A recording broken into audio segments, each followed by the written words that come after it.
Have you ever dreamt of having your own fairy garden?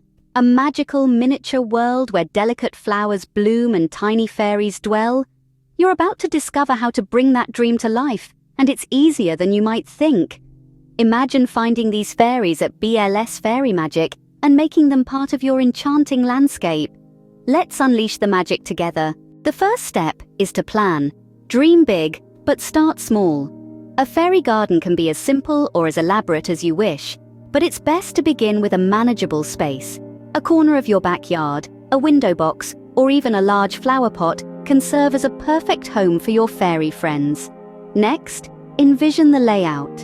Imagine where each fairy will reside, where the flowers will bloom, and where the paths will wind. Sketching your ideas on paper can be a helpful tool in bringing your vision to life.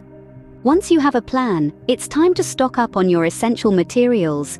You'll require soil, plants, and of course the stars of the show, fairies. Fairy gardens thrive best with small and delicate flora.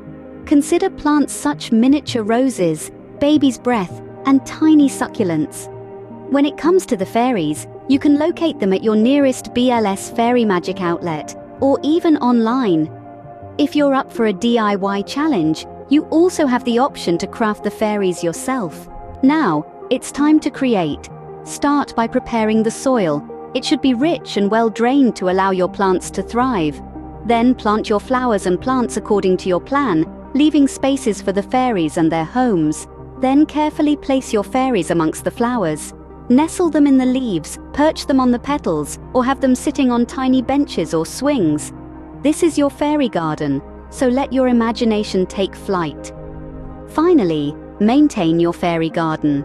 Water the plants, prune as needed, and occasionally rearrange the fairies to keep the magic alive. Remember, creating a fairy garden is a journey, not a destination. It's about planning, envisioning, gathering, creating, and maintaining. But most importantly, it's about letting your imagination soar and creating a magical world that brings you joy. So why not start planning your own fairy garden today? With a little bit of time, a dash of creativity, and a sprinkle of fairy dust, you can create a magical miniature world that's all your own. Happy gardening!